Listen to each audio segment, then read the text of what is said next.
So you've still won. So as opposed to doing a comparison that makes you somehow less than another person who's doing it, which means that you're not valid in your pursuit because someone else is doing it, in your opinion, so much better. Yeah. Right? Like, instead of having that conversation, which it's such an exhausting conversation, dialogue to have with yourself. You know, like, there's just so much energy that just gets sucked out of us when we start doing that with ourselves. Yeah. As opposed to being like, wow, look at what they do. Like, having an appreciation. We talk about that, the law of appreciation. Yeah, it's such an important law. Such an important one. Instead of comparison, appreciate. You know, it's like, it's a better form of comparison. You can appreciate something great that someone's doing, and through appreciation you might actually be able to give it the attention to recognize what it is that's terrific about it, and then you have an opportunity to grow. Mm-hmm. And you get better. And where's the harm in that? What's wrong with that situation unfolding?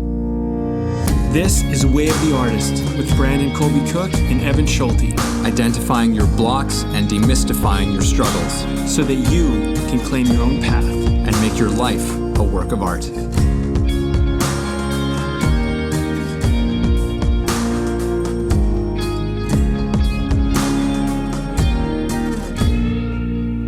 All right, Evan, it's time to record. Are you ready? I'm as ready as I can muster. Good. Brandon. Good. All right. Well, this one we are talking about putting your attention on what actually counts. So what does that mean? What does that mean, people? This is what we're getting into. Well, first off, I'm going to say this. You decide what counts. You decide what doesn't. And this is a thing of, standards, values, boundaries, personal character. It has a lot to do with who you are and what you represent and what you're going to essentially express in the world. Attention is everything. Every time Evan and I have a conversation, we put our attention on something. And by putting our attention onto that, it builds into something and it makes something and it creates something. And it grows. Yeah. And you can put your attention on building stuff or destroying stuff. You can put your attention on building yourself or destroying yourself. And so you decide what counts. And when you think about what counts, think about it like what adds up. You know, every time something counts, it adds, and it multiplies, and it creates something. So there's an experiment, and I forget the person who ran the experiment initially, but the experiment goes basically like this. They send 2 students out of the room in a class of however many, and the teacher tells one student, or tells the class that one student, I want you to agree with everything they say. Everything they say, whether you do agree or don't agree or whatever, just I want you to totally kind of approve of everything that they give you. And the other one, I want you to disagree with everything they say. Even if they make good points, just disagree with it. And what can happen is one person that's sent out could be totally inarticulate, not very confident, and not even have very good points. And the other one could be very articulate, very confident, and have great points. But if the person who has the great points, confidence, and is articulate gets disagreed with, what will happen is they will begin to get discouraged, they will become less articulate and less confident, and there will be all these effects. Also, the person who got agreed with, even though they're inarticulate and not confident, will become more confident and more articulate. So they will literally change roles. Yeah. But if the person who is being disagreed with, knowing they're making good points, realizes that everybody's in on a game to disagree with them, they'll suddenly decide, oh, you don't count. And all their confidence and articulation will begin to come back. And this demonstrates that when you make things count in the world, they have an effect on you, right? Yeah. So you decide what counts. So if you're going to decide that what people say about you, their opinions of you count, that is going to define you. And you can decide, well, this doesn't count, and be free of that. And that's a little bit of what I kind of want to push this towards. Also, where you're putting your attention, but we'll get into that. So there you go. Yeah. All right, man. You just like you've laid out the territory. Yes. Yeah. For me, like when you proposed this conversation, it was like obviously I love talking about attention, and the more and more I become familiar and intimate with the quality of attention, because attention as I'm learning is a quality, and it's something that takes time to develop and to get better at what real attention is. But as we develop that, just how powerful and extraordinary a quality it is. Like it's maybe one of the most transformative things that we can learn. And also with this one, you say with what counts, put your attention on what counts. And for me, I think it's like, well, what is something that counts? It's like it has all to do with meaning, right? Like the things that have meaning to us. And this is something I talk about with my acting students a lot, where we begin to explore what the things that truly have meaning to us, and the things that are actually kind of just superfluous in the grand scheme of it.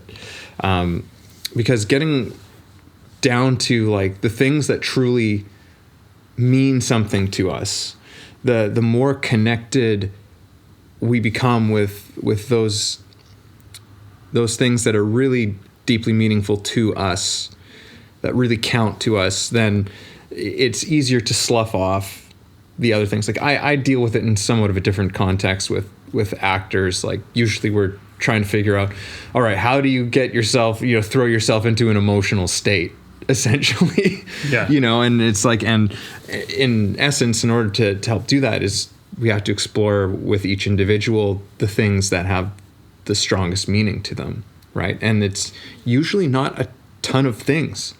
Like down at the core, it's a couple of things. Sometimes it's a cause. Most likely it's people. A lot of the time. What like what's meaningful? Yeah. To people in their lives, and it's a fascinating thing, because it does bring a kind of clarity to things once you start to get a sense of what truly means something to you. Like you can look at something that was giving you a lot of grief and that you're stressing out about to a large degree. And when you connect with the things that are really actually important, like on the things that matter, you can go, oh, what am I even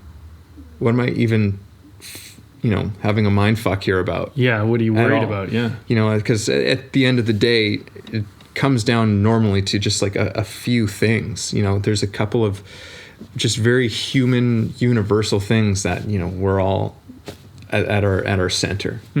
So I don't know how that's all going to necessarily come into the fold here, but let's see what happens. Yeah, we'll keep knocking on the door and see what opens up.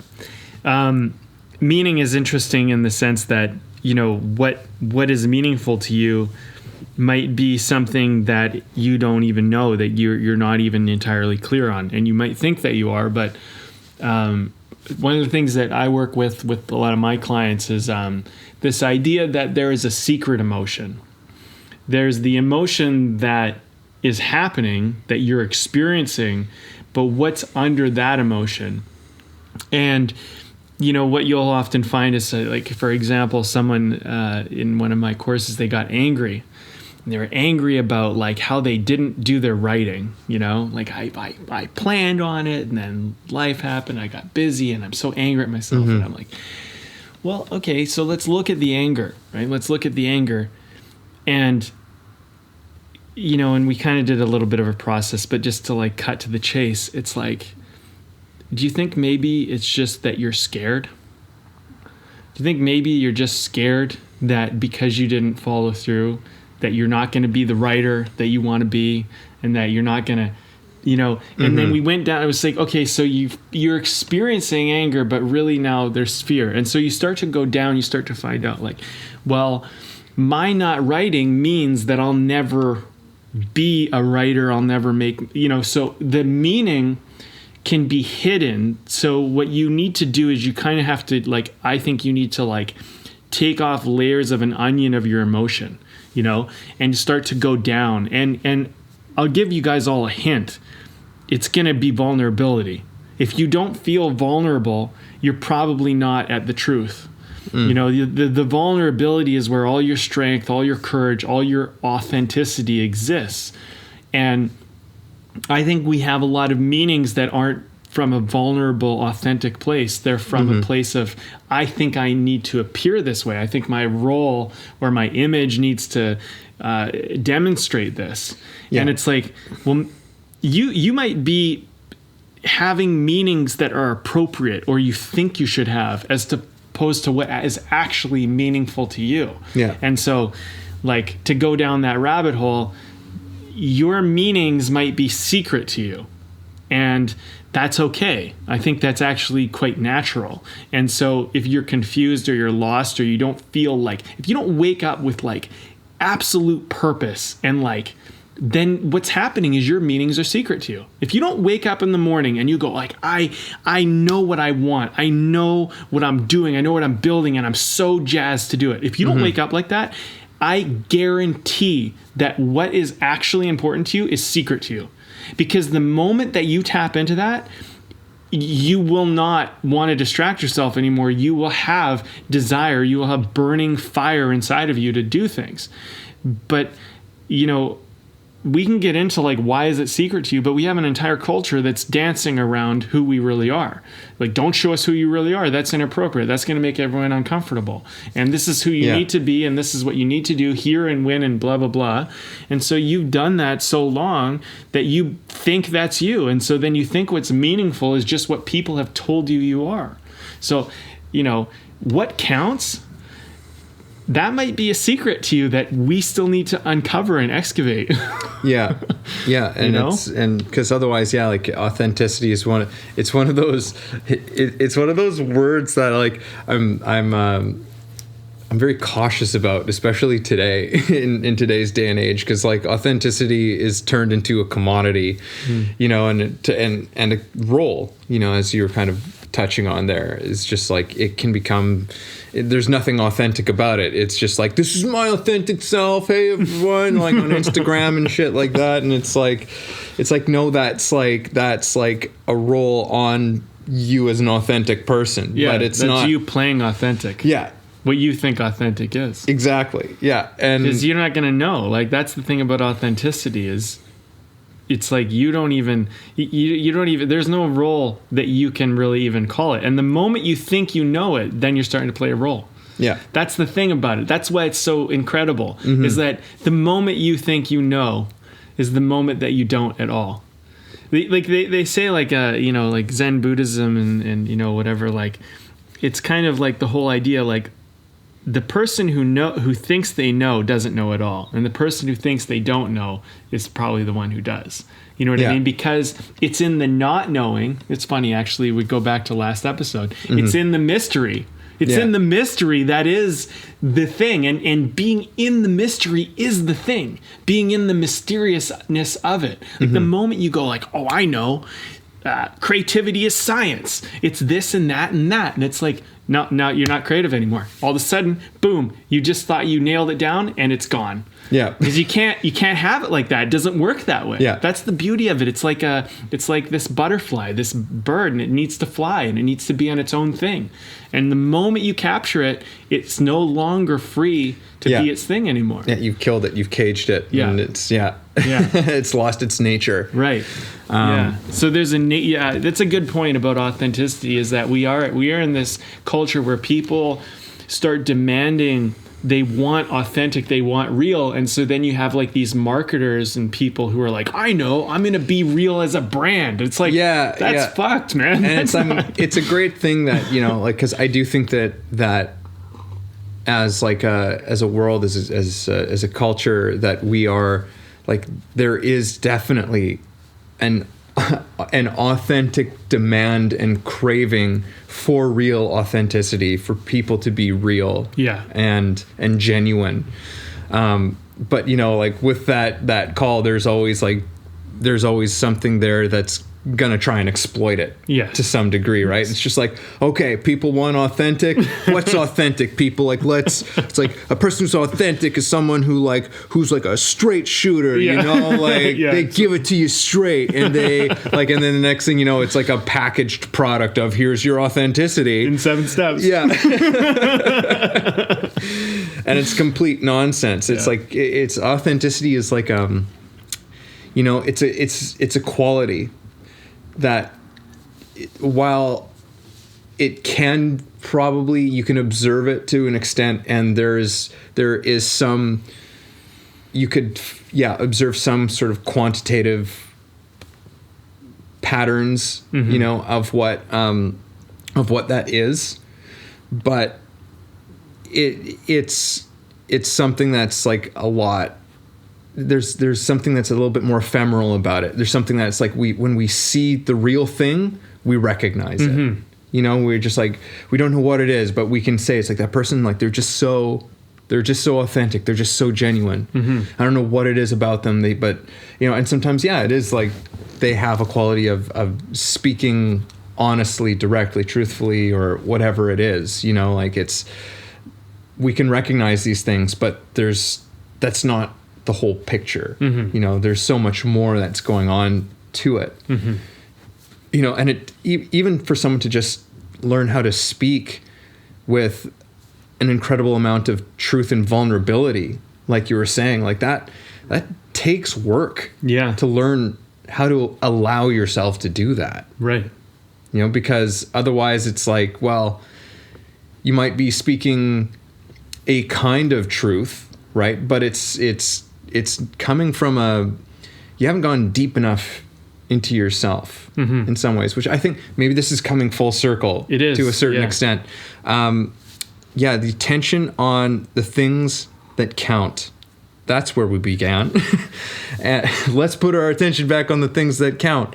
I think that when you introduce this, the thing that I identified with the most is, and where I can speak to this through my own experience, is definitely in the struggle of putting my attention on the ways that I am not good enough. Like that's something that's like that's something that I've struggled with and work on to this day, which is this thing of not being good enough, right? What I'm doing is not good enough, and by putting my attention on that, there's a whole, it reshapes and recolors the world that you're inhabiting. Like it makes everything really challenging to do.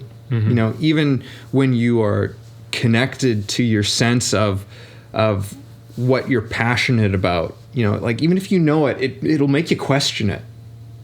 Like when you're focusing on that, Stephen Pressfield would say it, on your resistance, on your insecurities, on your fear, on your anger, when you're focused on that stuff, it begins to just overtake and pollute, your whole perspective and your whole world. And because you're giving it your attention, you are attending to it, which in some ways, when you think of like attend or tend, there's an element of like, that's what you were taking care of. Yeah, you're tending to You're tending to it. That's what you're nurturing. Growing those things. You're nurturing these things. Yeah. You are growing these things by attending to them. Yeah. And it can be a real challenge to take a step back and to stop yourself from spiraling down those rabbit holes at times.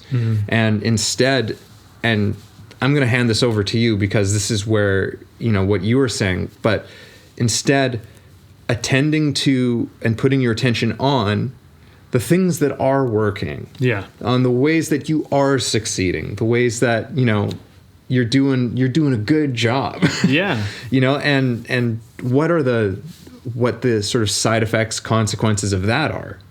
Yeah. Well, first of all, I'll say this. It's that you need to be any more than you are, like that you think that you are somehow not enough is absolutely nonsense. It can only exist by making something count that shouldn't count. Because here's the thing. Here's a great test. And I'm going to leave a moment of silence so everybody can sit with this for 1 second because it's important. Who are you? Ask yourself, who am I? Now just think about that for just a moment, everybody. Okay, now you probably came up with a few things like I am this, I am whatever.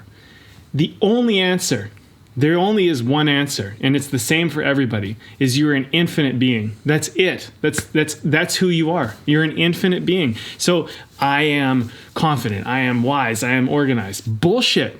No, you're an infinite being. Those are elements and roles that you're playing. So when you think about I'm not enough, that's you trying to play a role, and because you're not playing the role the way someone else is, because let's be honest, you're comparing yourself to someone else playing that same role, you're going, I'm not playing that role as well as they are, and so I'm not enough. Blah. It's all about, like, you know, I think we have to take away a lot. Like, we have to remove a lot of things, you know, and remove a lot of the roles and ideas of who we think we are and watch those I am statements.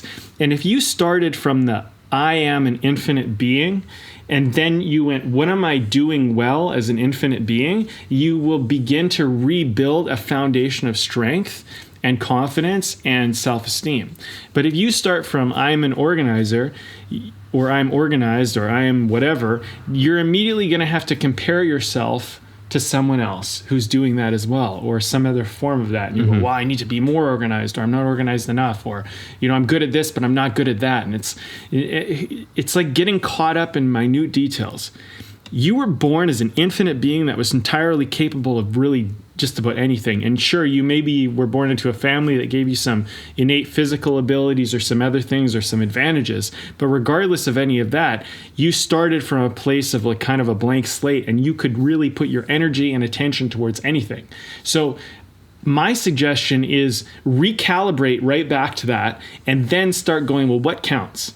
And you'll start to find out, I'm just going to take a wild stab in the dark. You can start to find out that you've been saying things count that don't count. Mm-hmm. That's probably what's going on. And that's probably where the root of probably the majority of your problems are. Yeah. That you're decided something counts that shouldn't count.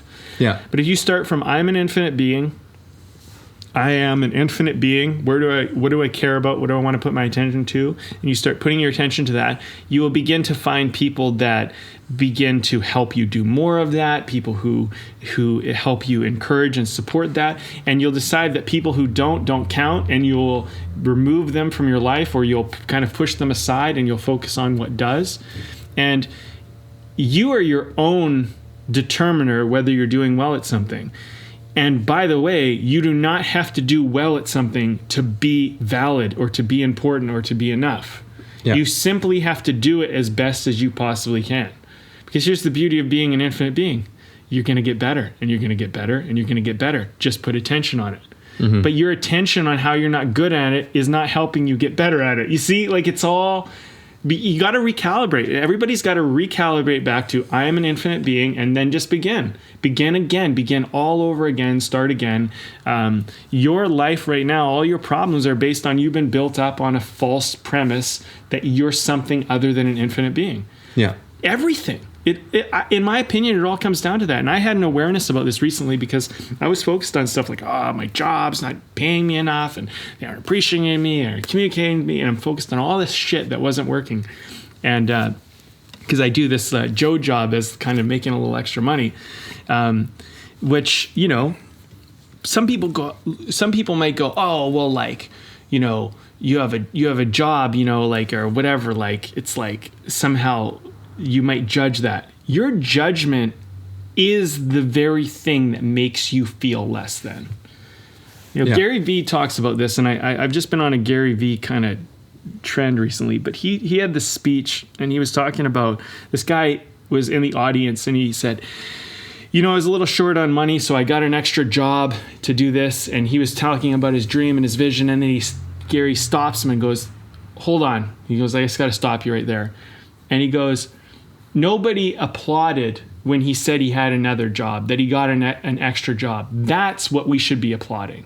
That's humility. That's someone recognizing that they're not like, oh, I'm too good for a regular job. I'm a coach, or I'm an artist, or blah, blah, blah. It's like, if you're an infinite being, you can do anything at any time, and you're totally free.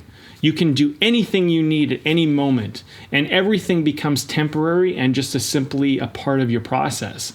But if you're in the place of judgment and role playing, you're like, that job is beneath me. If you say that, you are stuck in a role that's toxic, guaranteed. Yeah. Because if you cannot be humble, if you cannot be at the beginning, then you've already built up something toxic. It's across the board for anybody. Yeah, well, I mean, the thing is that you create a fear and a shame for yourself. Mm-hmm. There you go. Is essentially what it is. Yeah, because it's like, if that's not okay, that means that you have to avoid this at all costs, and you've created fear. You've created fear of that ever happening, which, again, there's nothing wrong with it whatsoever, and also you've created a potential shame to exist. It's one or the other. So it's, you either fear it happening, or you feel shame if it does happen. Right? Or you do make that decision, which is like, that was completely up to you. Yeah. Now the thing is that, look, the fortunate thing is that it's not all entirely your fault. Yeah. No, and it doesn't mean anything bad about you that you might have fallen into this. I mean, we all do. Like, myself included. I mean... Yeah, that's where this whole thing just started, right? It was just like, there's all these judgments around it.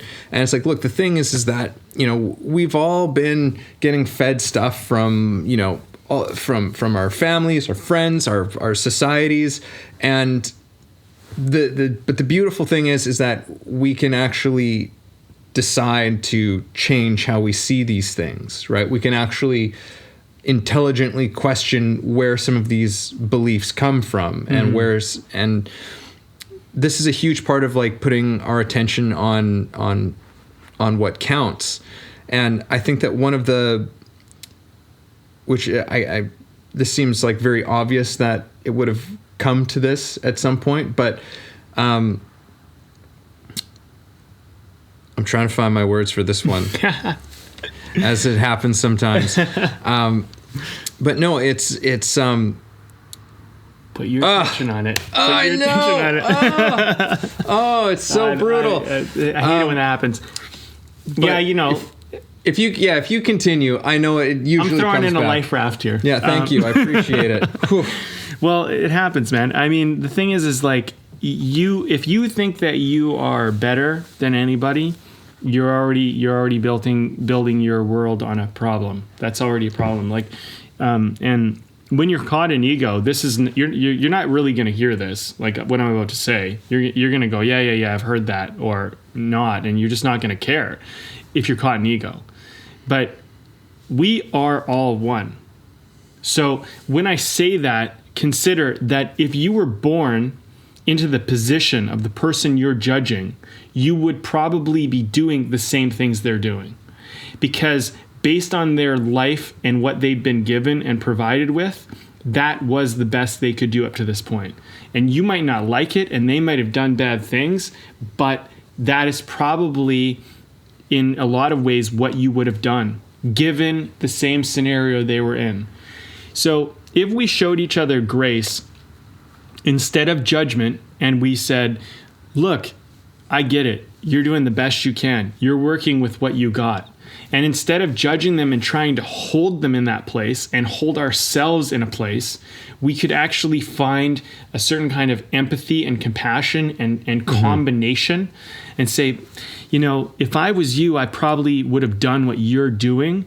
And then we could try to understand that. And then you could use, instead of your judgment, your wisdom. And you could go over to that person and you could become a helpful person in their life. And if they're not open to that and you're not able to communicate to them, you could, from afar, kind of say, I hope that you will find your way. you know, and I might not be the one to help you get there, but like, I hope that you do, for just because I would hope that if I was you, that someone would hope for me.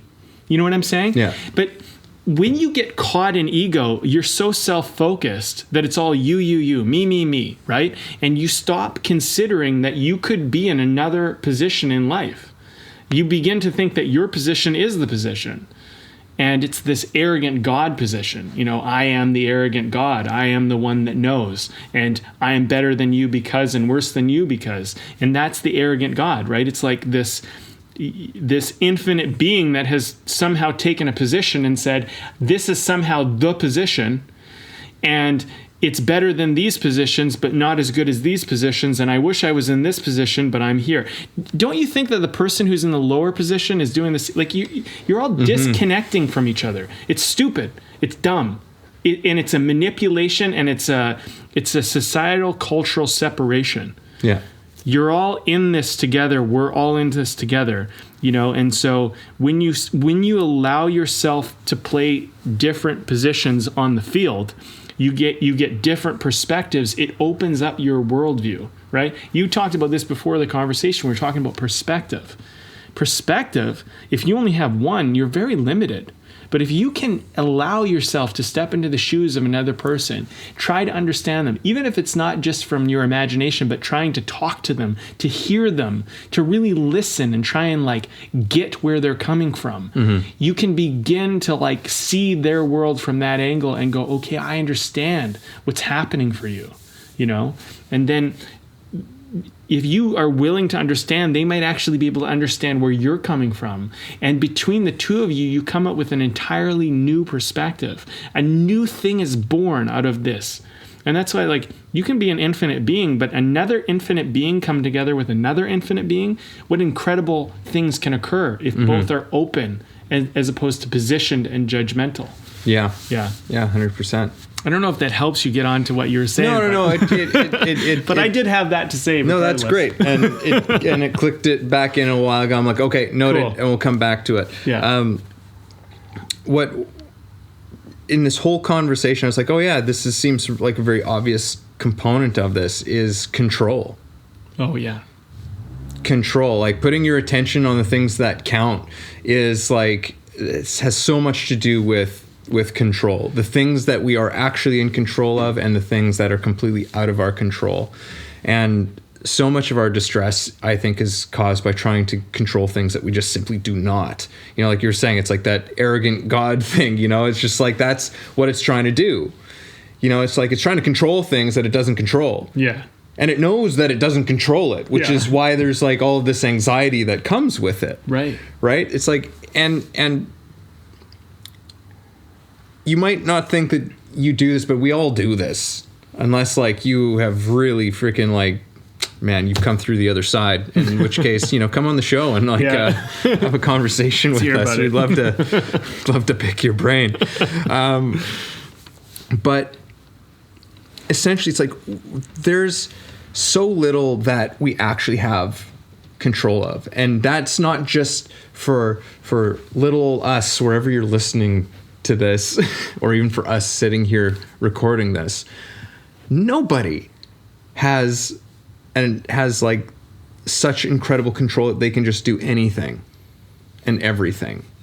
It's just it doesn't exist. If you look at some of the establishments that we see as being very powerful and in control of these things, it's like, look at something like the movie industry.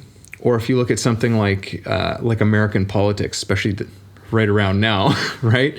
It's like the amount of wealth, the amount of influence, the amount of marketing, and like that is going on in these endeavors with like the release of a big new movie or like a big candidate for a presidential race or something.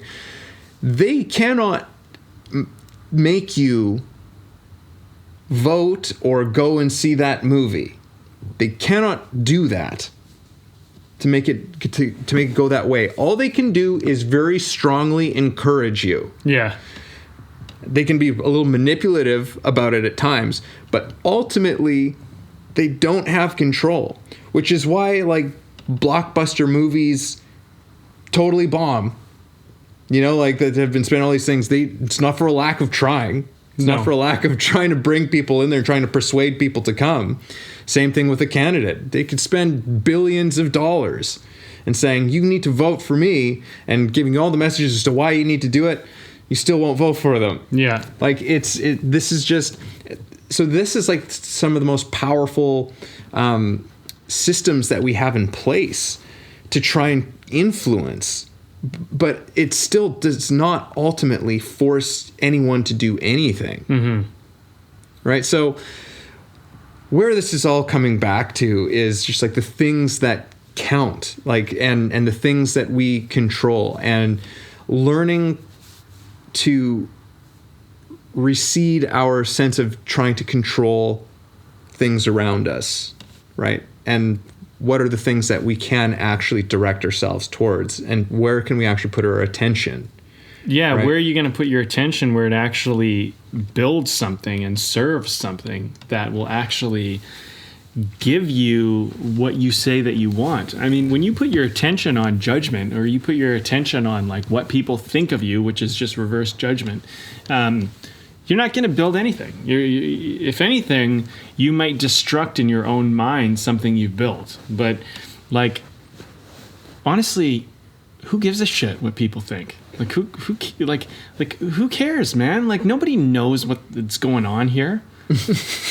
Come on. Yeah. Like, this is a wild ride, this life, you know? I mean, technology is moving at such a rate, like, to the degree that, like, it's conceivable that you could enter a virtual reality in the next 10 to 20 years, to the point where you'd forget that you were actually in a video game. Like, That's how fast, like we are getting to the point where we could, like, things are moving so quickly and evolving so fast.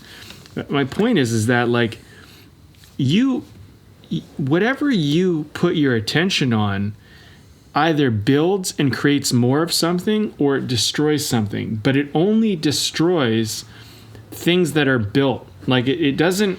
Yeah, I think it actually it does both simultaneously. It builds and destroys. At the same time. And so, but it's really like the decision of like, okay, so what is it that you're building and what are you destroying? Yeah. You know, and the choices can become pretty clear when you simplify.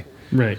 The whole process, right? It's like, do you want to put your attention on, you know, building this thing that like is burning in your heart and soul? Yeah. You know, and or do you want to put your attention on, you know, how people could just really hate it, whatever it is that you're doing, and what the potential results could be, like negative results or that kind of shit. It's like, well, what's actually doing, like, who do you want to be? Do you want to be the person who's doing the things that you say that you love and you do? It's like, then you do it, and the rest is not in your power. Yeah. So stop giving it your attention. Everything right? is, it's a waste of energy. It is a waste of energy. Everything's an experiment. Like, everything is an experiment constantly. Like, you don't know what works and what nobody knows what actually works and what doesn't work. They just have things that, like,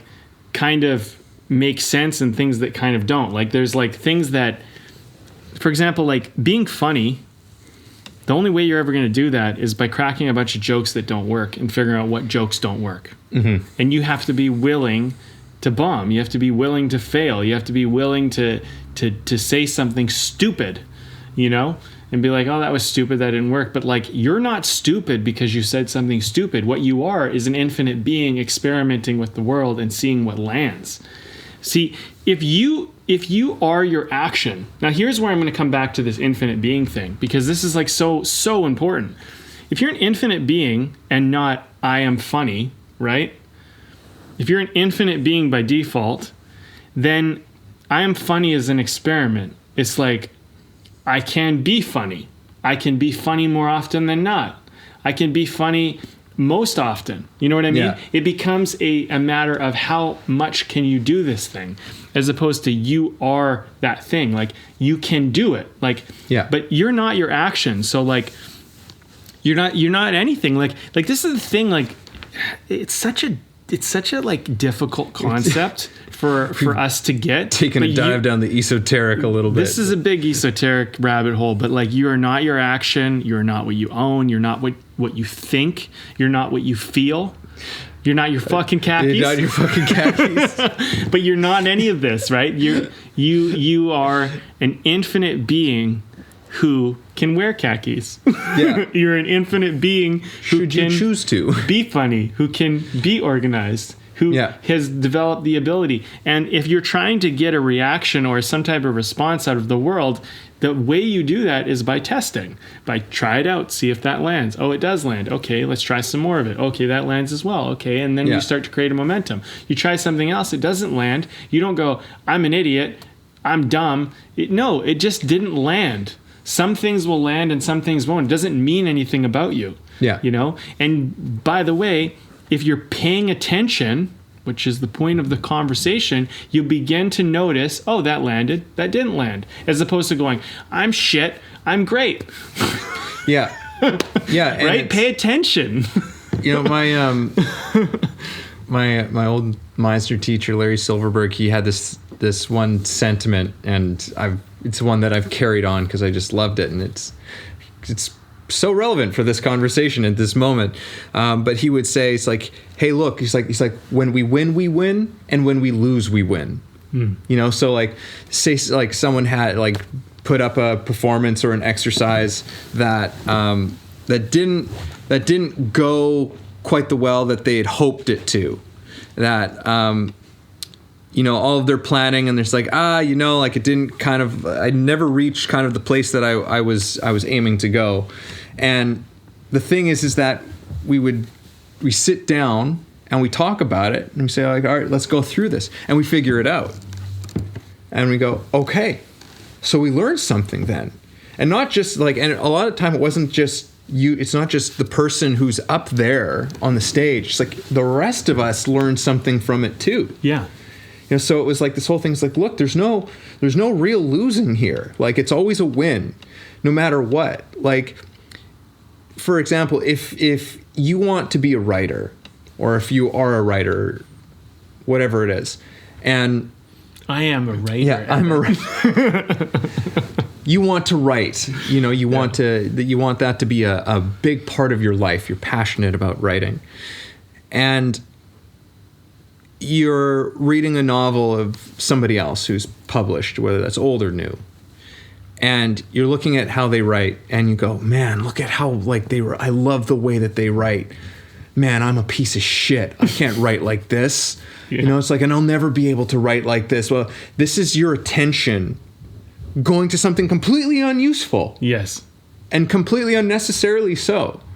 Right? It's like, okay, yeah, like you don't write like that person, but if you know what, it's an opportunity, because if there's something about the way that they write that you really love, that's a thing to celebrate. Mm-hmm. Look at that. Put your attention on that. It's like, what is it about the way that they write that you love? Mm-hmm.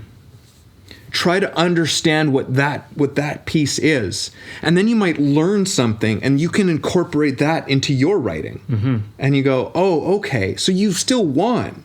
So as opposed to doing a comparison that makes you somehow less than another person who's doing it, which means that you're not valid in your pursuit because someone else is doing it, in your opinion, so much better. Yeah. Right? Like, instead of having that conversation, which it's such an exhausting conversation, dialogue to have with yourself.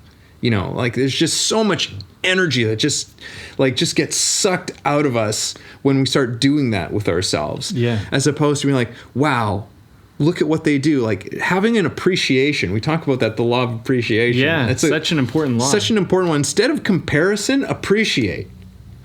You know, it's like, it's a better form of comparison. You can appreciate something great that someone's doing, and through appreciation, you might actually be able to give it the attention to recognize what it is that's terrific about it. And then you have an opportunity to grow. Mm-hmm. And you get better. And where's the harm in that? What's wrong with that situation unfolding? Mm-hmm. It's, instead we can make a triumph out of like what we would often turn into a tragedy. Look how great this person is. I'll never equate to that. I'll never be that good. It's like, look how great that is. I'm going to learn from them and I'm going to get better. Same situation, but a different narrative, a different perspective in how we're approaching it. Yeah, and it really does come back to our point, like put your attention on what counts, what adds up for you, right? If you continue to put your attention on appreciation is like putting money in the bank. It's like, it's just going to continue to gain an interest. It's just going to, an interest, key word, right? Yeah. You put interest and put attention into something, you build upon it and grow and grow. But if you continually, like, judgment is like spending money on crap you don't need. Judgment is like buying something that will never help your life or serve you. It would be like going out and getting something that you could never use and it's just going to like take up space in your life. Yeah. That's what judgment is. It's like such a waste of time and energy. And it's so funny because we get so scared of like, well, what do they think of me? It's like, yeah, like if you're worried about what they think of you, that's because you're caught in judgment. Like when you stop judging, when you literally just get super honest with yourself and being, I'm being judgmental. Not I am judgmental. I was careful there. Yeah. Because I almost fell down the rabbit hole of that whole bullshit. It's like, I'm being judgmental. I don't want to be judgmental. I'm going to stop doing that right now. Yeah. And by the way, everything begins again in the next moment. Like there's no like, I am a good writer. No, it's I've written stuff very well, because the next stuff you write might not be written well. So you're always starting again. And I think in our culture, we don't like that. We like this idea that somehow like, oh, I've gotten there. I'm there now. And now it's like I can never go back. And it's like... It's a control thing again. Yeah. Right? It's like, okay, now I can just like repeat this and whatever. And it doesn't grow. It doesn't change. And yeah, it's unresponsive. Right. It's all about what you put attention on. And every moment is another opportunity to put attention onto something that actually counts. Yeah. Again and again and again. So, you could spend most of your life putting attention on stuff that counts, and then all of a sudden start putting your attention on stuff that doesn't, and then you can send yourself down a bad path. I know because I did that. When I was in my 20s, I'm not saying I was perfect, and I had a lot of shit to work out. Don't get me wrong. But I was putting my attention on things that actually mattered. And then some things happened in my life around like my late 20s, like early 30s. And I started putting my attention on them. And fuck, did it send me down a dark rabbit hole into a ditch, right? And I had to crawl back out of that mind fuck of a situation, and it's all attention. It's what are you putting your attention on? I started to put my attention on, like, I don't have any real friends. People don't really care about me. People are shitty. They'll screw you over. I started putting my attention on that. And then I'm not saying that necessarily more of it happened, but it became my worldview, and it jaded me for a little while, and it made me feel so defeated and so down. When I was in my 20s, now maybe naive, I had this hopeful optimism. And what I've gathered through experiencing both sides of that is that I prefer the hopeful optimism. I prefer to put my attention on what's possible and what I'm capable of and what I can kind of give and share to others. Yeah. And it's taken me, I had to go through a valley to get here. And so I impart this this message onto everybody to say, put your attention on what actually counts. Don't put your attention on that shit. Someone screwed you over? Great. They screwed you over. Learn your lessons. Move on. Stop thinking about them. Like, I don't want to think about the people who were shitty or shady in my life. Yeah. I don't need to put my attention on them. Yeah, I know they're out there, but I'm not going to focus on them. I'm going to focus on the people, because there's tons of people out there who want to collaborate, who are excited, who are passionate, who are ready to learn, who are ready to add something or contribute something. I want to focus on them. Mm-hmm. To me, that's what counts, right? And you get to decide what counts. So in my opinion, it's just like, it's you. You get to decide, know? So just pick what actually works. It's like fruit. Pick the fruit you like and leave the stuff you don't. you know? Yeah. You don't take it all home. You don't go to the grocery store and go, I'm taking all the apples. Yeah. You pick the apples you want and then you leave, you know? Just like life. I don't know if you have anything else to say, but I'll intro some beer if you want. Yeah, just talk about, let's Let talk me do about it the quickly. beer. And It's ABC, another beer company. Capilano Way, New Westminster. So, it's local to where I'm residing these days. This is a Norwegian farmhouse IPA. And it's pretty funky little can, eh? It's like they drew a bunch of stuff. yeah, it's got like a bunch of it looks like notebook sketches Yeah. all over it. It kind of looks like a high school notebook, like someone who was Yeah. doodling while they were listening to a boring lecture. But anyway, it's been a It's actually really funky little it's beer. delicious. The first sip I had out of it, I was just like, oh, yeah. It's kind of Yeah. It is tasty. That'll work. It's a really unique beer, I would say. I haven't really had anything quite like this one. There's Yeah. some flavor in it that's I don't know. It's just kind of very much one of a kind, and I think that's kind of cool. Yeah. It has a certain kind of originality to it. Yes. Definitely, for me, I don't know about you, but for me, it's very one of a kind. It's very Yeah. its own. Yeah. Yeah, it's got it's kind of got a punch to it, but it's refreshing, and it's there's a lot of just terrific things. It's refreshing, but it's rich. It hits me in all the feel good parts that a beer could pretty much hit me on. So I would definitely drink this one again. Cool. Yeah, I'm glad you like it. All right, well, let's wrap this baby up. yeah. Man, I don't necessarily know where to put my foot down with this one. Let me say this. I'm just going to say, and then I'll let you close. All right. If you could leave with one thing from this conversation, I would say start from you are, or I am, an infinite being. Start from there. Wherever you are in life, just kind of take away all your stuff, all your money, all your image, all your bullshit. Take it all away and just start from I am an infinite being, just like a child, right? An infinite being. And then from there, go, what would, being an infinite being, starting from scratch, what would I put my attention towards? What actually counts? What actually matters? If I didn't have to play this role, if I didn't have to impress anybody, if it didn't matter what anyone thought of me, where would I put my attention? And I would start there. And I bet that you will find the next thing and the next thing beyond that you'd want to put your attention on. And it will let you just kind of give yourself a blank slate and remove yourself from the inertia of the bullshit that you're caught in. And so that's what I would say. And when you say any I am statements, stop and go, no, I am not this thing. I am an infinite being. I happen to do this thing well, or do this thing often, or do this thing, I have or a I happen to passion want for this. I have a passion for this, or I happen to want to learn this. And let yourself be free of all the labels and roles and images that you need to play, or you think you need to play. And just be and see what happens, because I bet there's something incredible inside of you. But if you could just break free of the chains and kind of the cage you put yourself in, you could fly, man. Anything could happen. So that's what I want for you, and it's what I want for myself as well. And that's what I got. Yeah, I think going back to something you said about judgment is, learning to let go of the judgment.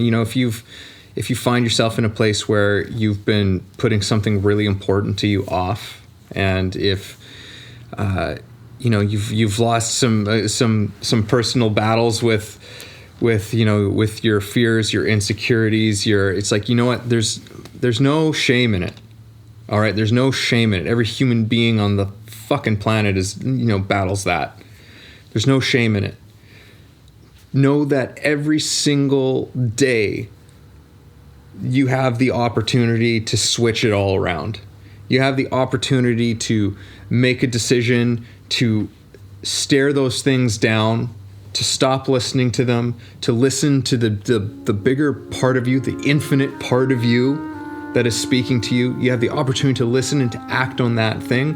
And in that moment, and in that opportunity that presents itself every single day to you, you have the ability to alter your destiny.